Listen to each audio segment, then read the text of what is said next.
ॐ अज्ञानतिमिरान्धस्य ज्ञानञ्जनशलाकया चक्षुरुन्मिलितं येन तस्मै श्रीगुरुवे नमः। ॐ नमो भगवते वासुदेवाय। ॐ नमो भगवते वासुदेवाय। ॐ नमो भगवते वासुदेवाय। ओके, तो श्रीमद् भागवतम शुरू करेंगे। द्रोण पुत्र को दंड, अध्याय 7वां चल रहा है और श्लोक संख्या है हमारी। तो हमने सुना कि किस प्रकार से अर्जुन ने द्रोणाचार्य के पुत्र अश्वत्थामा को बंदी बना लिया, उसको पकड़कर उसके पहले उसके बाण को शांत कर दिया, ब्रह्मास्त्र को, हाँ, और उसके बाद में उसको बंदी बना लिया, रस्सी पे खींचकर उसको लेके गए। तभी रास्ते में उसको भगवान कृष्ण मिल गए और कृष्ण ने उनको थोड़ा सा उकसाने का प्रयास किया, उसकी एक तरह से परीक्षा ली। हाँ, लेकिन कृष्ण उस परीक्षा में एक तरह से पास हुआ क्योंकि वो एकदम से वो समझ गया। तो हमने सुना किस प्रकार से एक महान व्यक्ति किसी की प्रोवोकेशन से विचलित नहीं होता है और वो एक्शन लेने से पहले सोचता है। वो हमने ये भी सुना कि यदि कभी गुरु के आदेशों पर डाउट नहीं है, we need some more clarification, तो हम उनसे पूछ सकते हैं। ऐसा नहीं है कि उन्होंने बोला कि इस पानी को फेंक दो तो हमने पानी को फेंक दिया। हम सोच सकते हैं कि क्या रियली में ये इंस्ट्रक्शन है या इसका कुछ और मतलब है। तो कई बार हम क्लैरिफिकेशन ले सकते हैं। तो यहाँ पर भगवान यदि उसको बोल रहे हैं कि तुम इसको मार दो, तो अर्जुन सोच रहा है कि भगवान तो हमेशा बोलते हैं क्षमा कर दो, आज बोल रहे हैं मार दो, तो हो सकता है इसके पीछे कुछ भगवान और कहना चाह रहे हैं। उसको जब हमें समझ में आ जाएगा, जैसे गीता में भगवान ने बहुत सारे श्लोकों में अर्जुन को एकदम क्लियर किया, this is what I want. जैसे कि आज के श्लोक में हमने गीता में सुना, भगवान अर्जुन को कहते हैं कि तुम लाभ हानि का मत सोचो, हाँ, कुछ मत सोचो कि इसमें सही है गलत है, मैं तुम्हें बता रहा हूँ, आई वॉन्ट दिस, तुम लड़ाई करो। वेरी क्लियर इंस्ट्रक्शन जब आती है फिर सोचने की जरूरत नहीं है। हाँ, लेकिन यहाँ पर अर्जुन वांट्स टू क्लैरिफाई, क्योंकि जनरली भगवान जो बोलते हैं, जो उनका नेचर है वो दया का है। आज ऐसा क्यों बोल रहे हैं? हाँ, और बहुत ज़्यादा अभी इसमें क्लैरिटी नहीं है कि भगवान क्या चाह रहे हैं, इसलिए आगे के संवादों को हमें सुनना पड़ेगा। श्लोक संख्या 41। अथा उपेत्या स्वाशिबिरम गोविंद प्रिय सारथी न्यवेदयत् तम प्रियाय शोचन्त्य आत्मजान हतान। अपने प्रिय मित्र तथा सारथी श्री कृष्ण सहित अपने शिविर में पहुंचकर अर्जुन ने उस हत्यारे को अपनी प्रिय पत्नी को सौंप दिया। समझ में आ रहा है आप लोगों को? तो अश्वत्थामा को पकड़कर शिविर में ले गए हैं जहां पर द्रौपदी वेट कर रही है और उस पत्नी को उन्होंने सौंप दिया है कि जो तुम चाहो अब इसके साथ सलूक किया जाएगा। जो मारे गए अपने पुत्रों के लिए विलाप कर रही थी। आगे सुनते हैं क्या होता है। तथा हृतम पशुवत पाशुबद्धम अवाकमुखम कर्मजुगुप्सितेन निरीक्ष्य कृष्ण प्रकृतं गुरौ सुतं वाम स्वभाव कृपया न नाम च। श्री सुत गोस्वामी ने कहा, तब द्रौपदी ने अश्वत्थामा को देखा जो पशु की भांति रस्सियों से बंधा था और अत्यंत घृणित हत्या का कृत्य करने के कारण चुप था। अपने स्त्री स्वभाववश तथा स्वभाव से उत्तम एवं भद्र होने के कारण उसने ब्राह्मण रूप में उसके प्रति सम्मान व्यक्त किया। Very tough situation. एक लेडी जिसके बच्चे मारे गए हों, उसका हत्यारा उनके सामने खड़ा है और वो उसके साथ भद्र व्यवहार कर रही है, उसको सम्मानित कर रही है। क्या सोच के कि एक ब्राह्मण है, हालांकि वो ब्राह्मण नहीं था, हमने डिस्कस किया था, वो ब्राह्मण बंधु था, ब्राह्मण का पुत्र था, वास्तव में ब्राह्मण नहीं था। फिर भी बेनिफिट ऑफ डाउट देते हुए द्रौपदी ने उसके साथ बड़ा भद्र व्यवहार किया। क्यों किया? क्योंकि स्त्रियां स्वभाव से क्या होती हैं? कोमल हृदय की होती हैं। साथ ही साथ उनका जो हृदय था बड़ा उत्तम था और भद्र था। दोनों बता रहे हैं, भद्र है, उत्तम स्वभाव वाली द्रौपदी ने। हालांकि पहले एकदम से उसको क्रोध आया था, दुख में पीड़ित थी, लेकिन अब जो है उसका क्रोध एक तरह से शांत हो चुका था। उसके सामने अश्वत्थामा को लाया गया, लेकिन बड़ा सम्मान के साथ उसने उसके साथ व्यवहार किया। ये होता है एक, जैसे हम सुनते हैं कि अजात शत्रु, हाँ, जो भक्त होता है वो अजात शत्रु होता है। अजात शत्रु मतलब भक्त के लिए कोई भी शत्रु नहीं है, कोई भी मित्र नहीं है वास्तव में। एटलीस्ट शत्रु उसका कोई नहीं है। वो किसी को अपना एनिमी नहीं मानता। क्यों नहीं मानता? क्योंकि वो जानता है कि उसके साथ जो भी हो रहा है वो उसके कार्यों का प्रतिफल है, उसके एक्शन का रिएक्शन है, और कोई भी दुश्मन नहीं है। वो उसको एक्चुअली में उसके रिएक्शन देने के लिए आए हैं, इसलिए वो घृणा कर ही नहीं पाता किसी से। वो जानता है मेरे ही कर्मों का फल मुझे मिल रहा है। भक्त की ऐसी सोच है, इसलिए वो ऐसे लोगों से भी मिलता है तो बड़ा भद्र रहता है। जैसे अक्सर हम डिस्कस करते हैं हरिदास ठाकुर के बारे में, जिनको मारने के लिए 21 मार्केटों में उन्हें पीटा गया। हाँ, बुरी तरह से, ऐसे जैसे ऐसे नॉर्मल नहीं पीटा गया जैसे कि मारने के लिए पीटा जाता है, समाप्त करने के लिए। और उसके बाद भी वो भगवान से प्रार्थना करते हैं कि इनको क्षमा कीजिए, इनको क्षमा कीजिए, इनको क्षमा कीजिए। तो इस प्रकार से वो अजात शत्रु हैं, यानी कि उनका कोई शत्रु नहीं होता है। कई बार हम देखते हैं, कई बार तो हमारे भक्तों में ही शत्रु बन जाते हैं, ये भक्त मेरा शत्रु है क्योंकि इसने मेरे बारे में कुछ कहा।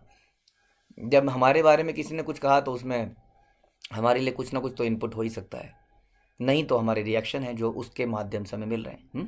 तो इस प्रकार से द्रौपदी एक चरित्र दिखाती है, एक उन्नत व्यक्ति, एक लेडी का। हम जानते हैं कि पांडव कितने महान भक्त थे, भगवान के कितने प्रिय थे, द्रौपदी भगवान को कितने प्रिय थी।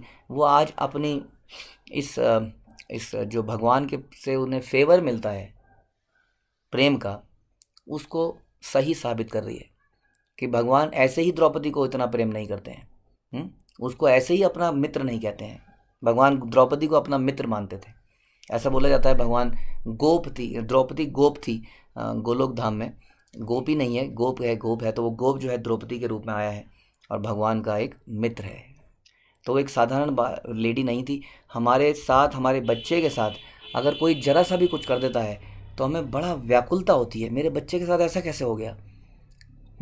यहाँ पर इस प्रसंग में उसके बच्चों को मार दिया गया है जान से, और वो उस व्यक्ति के साथ बड़ा भद्र व्यवहार कर रही है। हाँ, वैष्णव बनना इतना आसान नहीं है, ये समझ लेना पड़ेगा हमें। It is very tough job. ये बहुत सारा सेक्रीफाइस मानता है। यदि हमें भगवान का प्रिय बनना है तो हमें ऐसा चरित्र डेवलप करना पड़ेगा जैसा यहाँ पर द्रौपदी दिखा रही है। ओके। उवाच चा असहन्ति अस्य बंधन आनयन सती मुच्यतामेषा ब्राह्मण नितराम गुरु। वह अश्वत्थामा का इस प्रकार रस्सियों से बांधा जाना सह न सकी, और भगवत परायण होने के कारण, भगवत परायण स्त्री होने के कारण उसने कहा इसे छोड़ लो, क्योंकि यह ब्राह्मण हमारा गुरु है। सोचिए कितना रिगार्ड था उस जमाने में गुरु के वचनों पे, गुरु के लिए, कि उनका गुरु तो नहीं है, वास्तव में गुरु का पुत्र है, फिर भी उसको गुरु का दर्जा दिया जा रहा है। और साधारण व्यक्ति तो नहीं है, एक तरह से हत्यारा है, हत्यारा, उन्हीं के अपने ही बच्चों को मारने वाला। इस तरह से वो ब्राह्मण के पद से भी गिर चुका है, फिर भी गुरु के प्रति आदर होने के कारण वो उनको सम्मानित कर रही है। वो कह रही है इसको छोड़ दो, और सह नहीं पा रही हैं कि वो रस्सी से बंधा है। बताइए, जिसने गले काट दिए हो उसको रस्सी से बंधा होना भी सहन नहीं कर पा रही हैं। क्यों है ये सारी चीज़ें, क्यों कर पा रही हैं? क्योंकि वो भगवत परायण है। ये बड़ा इंपॉर्टेंट है। क्योंकि वो भगवान की भक्त है। आप सोचिए भक्तों का कैसा होना चाहिए, है ना। हम कितनी छोटी छोटी बातों पे झगड़ा करते हैं। आप सोचिए कि हमारे स्टैंड, हम where we stand in terms of pleasing Krishna, हम कितनी छोटी बातों पे बुरा मान जाते हैं। और यहाँ पर द्रौपदी का चरित्र जो है असाधारण चरित्र है, असाधारण चरित्र। आप कहोगे हम द्रौपदी थोड़ी हैं। हाँ, तो फिर भूल जाइए, यदि आपको वो कृष्ण प्रेम चाहिए फिर इसी संसार में तड़पने का वेट कीजिए। ये हम बड़ा आसानी से बोल देते हैं हम थोड़ी हैं हरिदास ठाकुर। आप नहीं हैं तो आपको अपने आचार्यों के चरित्र से कुछ सीखना तो है, आपको उसका प्रयास तो करना है। या सिंपली ये बोल देना है कि हम नहीं हैं। इसलिए यहाँ पर देखिए कितना इंपॉर्टेंट चीज़ बताई गई, भगवत परायण होने के कारण। यानी कि एक भक्त के अंदर सारे दैवीय गुण अपने आप आ जाते हैं। यदि वो भक्ति शुद्धता से करता है, गुरु के वचनों का पालन करता है, तो सारे के सारे दैवीय गुण उसके अंदर आ जाते हैं। इस प्रकार से यहाँ बताया जा रहा है। और वो दूसरा चीज़ इसमें क्या निकल के आ रही है, क्योंकि वो द्रोणाचार्य का पुत्र है इसलिए गुरु के प्रति कितना सम्मान होना चाहिए। इससे एक चीज़ ये निकल के आती है कि उसके पुत्र के प्रति भी इतना सम्मान है। और वो गुरु भी एक्चुअली में उनके आध्यात्मिक गुरु नहीं थे। हाँ, द्रोणाचार्य आध्यात्मिक गुरु नहीं थे, द्रोणाचार्य तो उनके सैन्य गुरु थे एक तरह से। उसके प्रति भी इतना रिगार्ड। आज की डेट में हमारा टीचर्स के, जो स्कूल की टीचर्स होते हैं, उनके लिए हमारा इतना रिगार्ड नहीं होता है, आध्यात्मिक गुरु के लिए नहीं होता है। तो उसके लिए क्या होगा, हम आध्यात्मिक गुरु को अक्सर इस्तेमाल करने का प्रयास करते हैं अपने फ़ायदे के लिए। क्योंकि जैसे अभी हम डिस्कस कर रहे थे, हम हर चीज़ में ये देखते हैं कि इसमें मेरा क्या लाभ है।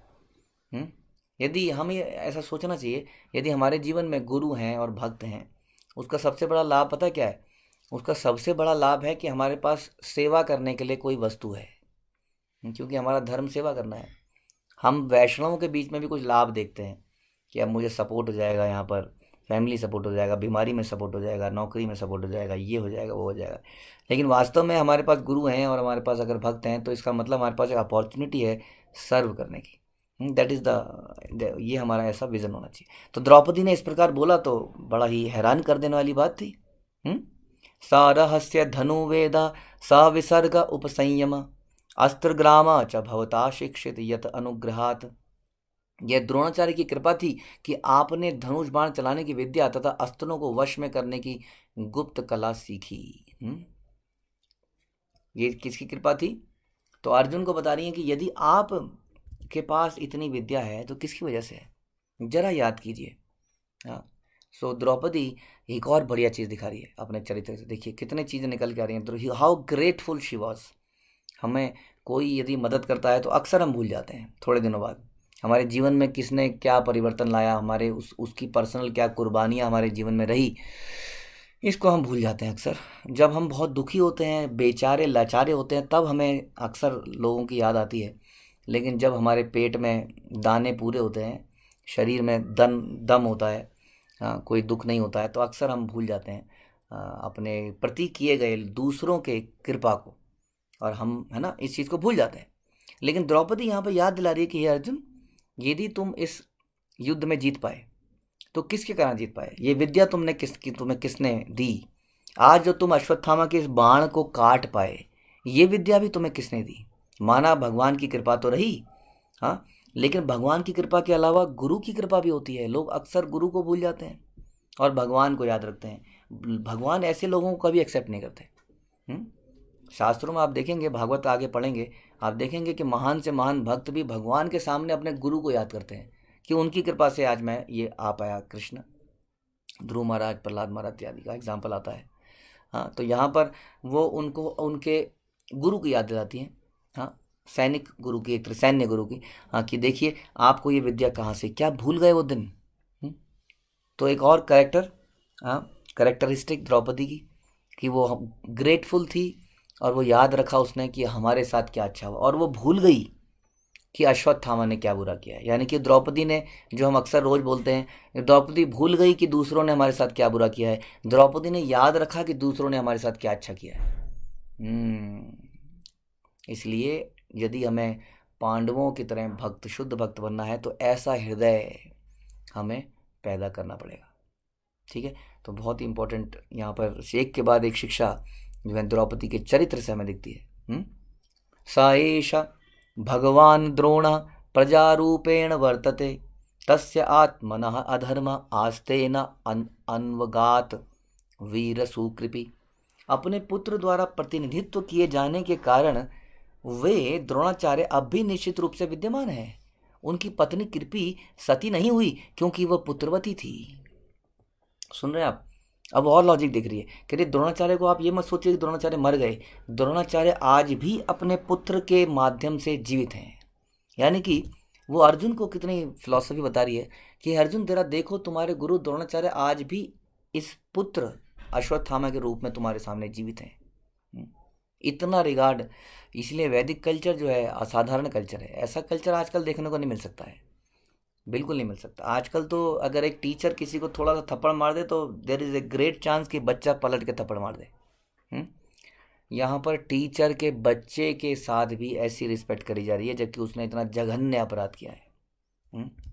तो वो क्या करी है कि आज भी तुम्हारे गुरु अपने पुत्र के रूप में विद्यमान हैं, और उनकी जो पत्नी है कृपी, वो क्यों सती नहीं हुई? क्योंकि ये पुत्र जिंदा है। यदि तुम इस पुत्र को मार दोगे तो कृपी भी मर जाएगी, वो पूरा परिवार समाप्त हो जाएगा। कितना सोच रही है उसके बारे में। So you should always be thinking about others. कहते हैं ना कि खुद के लिए जिए तो क्या जिए, तू जी एजिल जमाने के लिए। लेकिन आपको सीखना पड़ेगा कि जमाने के लिए जीने का मतलब क्या है। उसके लिए सेक्रीफाइस, त्याग करना पड़ेगा। लोगों को कृष्ण भावनामृत में जोड़ना पड़ेगा। क्योंकि वो भगवत परायण थी इसलिए ऐसी बातें कर पा रही थी। इतनी उसके अंदर जो क्वालिटीज दिख रही हैं वो इसलिए दिख रही हैं क्योंकि वो भगवान की एक शुद्धतम भक्त थी। हे धर्म के परम ज्ञाता, परम भाग्यशाली, तद धर्मज्ञ महाभाग भवद्दि गौरवम कुलम वृजिनम नाहर्ति प्राप्तुम पूज्यम वंदमश भीक्षणशा। हे धर्म के ज्ञाता, परम भाग्यशाली, उनको याद दिला रही हैं, तुम तो धर्म के ज्ञाता हो, तुम ही हो व्यक्ति जिसने गीता का ज्ञान लिया है। इसलिए हे धर्म के परम ज्ञाता, यह आपको शोभा नहीं देता कि आप सदा से पूज्य तथा वंदनीय गौरवशाली परिवार के सदस्यों के शोक का कारण बने। ये तुम्हें शोभा नहीं देता। जब तुमने पहले हत्या करी थी वो भगवान कृष्ण के कहने पर हुई थी। भगवान कृष्ण ने प्रवचन दिया था, उस प्रवचन के अंतर्गत तुमने ये युद्ध को लड़ा थे। उसके अंतर्गत तुमने युद्ध लड़ा और आज तुम इस युद्ध को लड़ चुके हो। अब इस लड़के ने ये जो कर रहा है ये क्षमा का प्रार्थी है इसके प्रति, क्योंकि युद्ध तो हम जीत चुके हैं।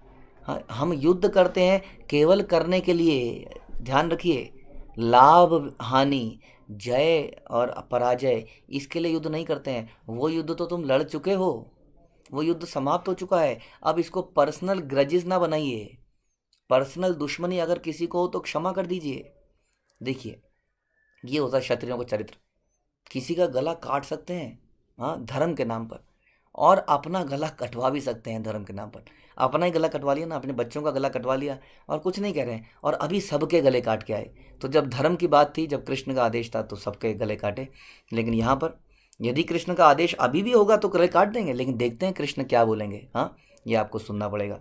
आगे के कुछ हमारे जो आगे के प्रवचन होंगे उसमें सुनेंगे कि बाकियों की इसमें क्या राय है। और अल्टीमेटली अश्वत्थामा को पकड़ के मारा जाता है या उसे क्षमा किया जाता है। तो आज के इस एपिसोड में हमने द्रौपदी का असाधारण चरित्र देखा। हमें ये प्रार्थना करनी चाहिए कि इतनी टॉलरेंस, इतनी फॉरगिवनेस हमारे अंदर पैदा हो, गुरु के प्रति इतनी शरणागति, इतना ग्रेटिट्यूड हमारे हृदय में पैदा हो, और हम इतने बड़े बड़े चीज़ों को भी टॉलरेट कर पाएँ, सहन कर पाएँ। और भगवान की ये सब कैसे होगा? यदि हम भगवान की शुद्ध भक्ति करेंगे तो ऐसे कैरेक्टरिस्टिक हम भी डेवलप कर पाएंगे। हरे कृष्णा। ग्रंथराज श्रीमद् भागवत की जय। श्रील प्रभुपाद की जय।